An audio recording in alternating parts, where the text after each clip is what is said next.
will be discussing the continued effort to give nurse practitioners more independence. Supporters say it's key to making healthcare reform succeed. We'll explain after the break.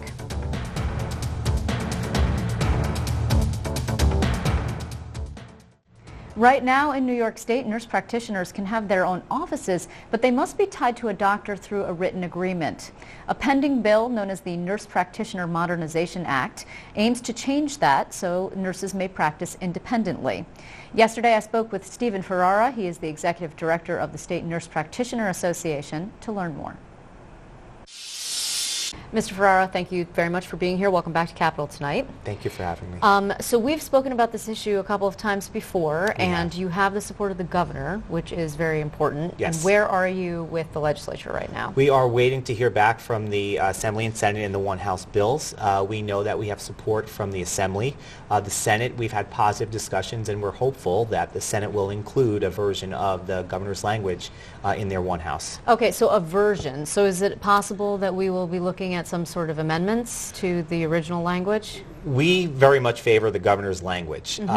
What the final version looks like is anybody's guess at this point, but we're hopeful that we can stay as close to the governor's language as possible. And just remind folks what that says, the governor's language. So the Nurse Practitioners Modernization Act is the bill that's been inserted into the governor's budget. What this will do is allow nurse practitioners who have more than 3,600 hours of practice to practice without the requirement of a written practice agreement between a nurse practitioner and a physician.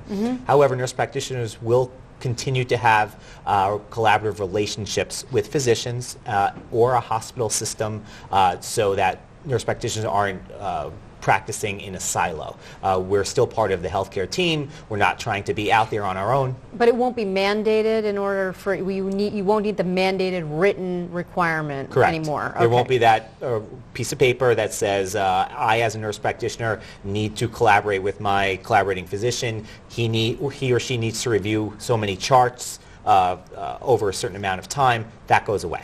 So when I last remember discussing this, the doctors were not on board. Are the doctors still not on board? They're still not on board. Okay. So is that seems to be a little on the dangerous side, because right now obviously is the lobbying time. Sure. And are they getting involved in the Senate? I would assume that they are. I would assume so. I mean, we try to have continuing positive discussions. The Federal Trade Commission just yesterday released a report that says the states have to look at these scope of practice requirements for nurse practitioners particularly, and make sure that it's not a restraint of trade. It's not illegal having one profession sort of dictate what happens to another profession. So it seems that's positive at the federal level. It's then. Very positive. Well, I would expect that the federal, at least the Obama administration, would feel positively about this, because we've talked about doctor shortages and an increasing number of people who are coming into the system, particularly into Medicaid when it comes to the Affordable Care Act, and you have an increasing number of doctors who are not accepting Medicaid patients. Absolutely. We know that those numbers are low, very, very low, and not just Medicaid, but Medicare as well. Nurse practitioners are seeing those patients for sure. So generally, as a matter of speaking, nurse practitioners are taking Medicaid patients, Medicare patients, where doctors are not. Don't they have the same insurance concerns, however? They do. They do have the same insurance concerns. So all the concerns are still the same. However, the nurse practitioners have the evidence has showed that the nurse practitioners will practice in those areas that the physicians may not be in, because there's just a lack of providers in that area. So yes, the concerns are still there, but so far the evidence has proven that the nurse practitioners are taking those Medicare patients, are seeing those Medicaid patients.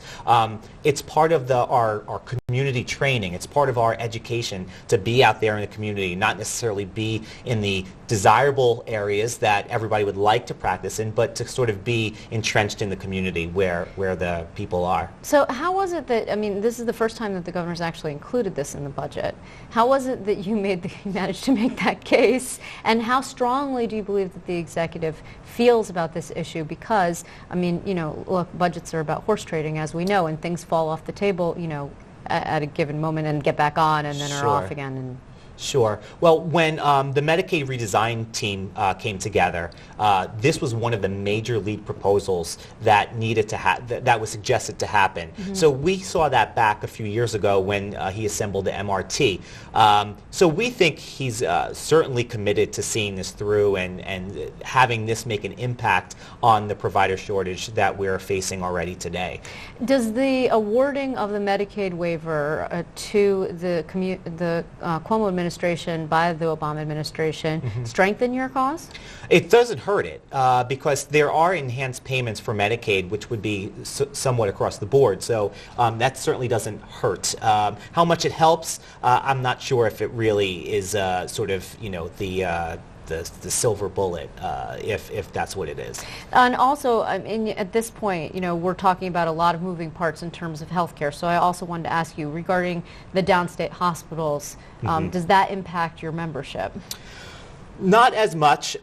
We're seeing that a lot of nurse practitioners not necessarily being part of hospital systems, being affiliated with a hospital for sure for those practices, but not necessarily being in the hospital. Will it have an impact? It will have some degree of impact, but we don't believe it's major. And what about medical marijuana? Medical marijuana. We do not have a stance on medical marijuana at this point. I think a lot of data still is out there that it really has not been shown to be proven effective, but we're certainly willing to listen at and look at the evidence because if it is a treatment that helps patients, well, we need to examine that.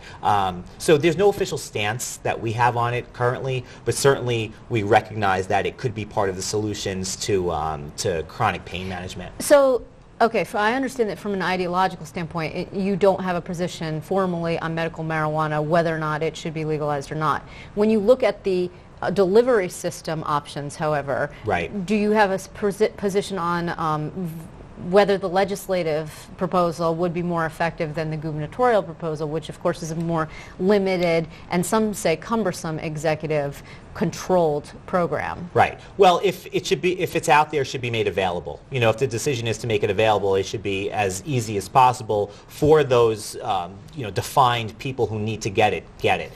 So how that looks in the one house budgets and how it ultimately looks, we'll be examining that for sure. But certainly there should be less barriers to it if it is indeed made available to folks. Yeah, I'm surprised that you guys don't have a position actually. Yeah, it's just one of those things where it's been fairly fast moving. We know it's been out there, and we're looking at the other states, and there's just we look at the clinical trials, the gold evidence, the gold standard in trial, and there hasn't been a lot of data out there. We know anecdotally that it helps, but really, do we want to be out there saying that we're advocating for this? We're looking at it. We're examining the evidence, the data. It certainly seems anecdotally to help. But as far as where we stand, we're still evaluating those things. You may have to get a position quickly. Yes, because exactly. It is in the Assembly One House budget bill, and we will see. And apparently there are more senators who are signing on. So absolutely, we'll catch up with you again when the smoke clears, so to speak. Thank you for your time. Liz.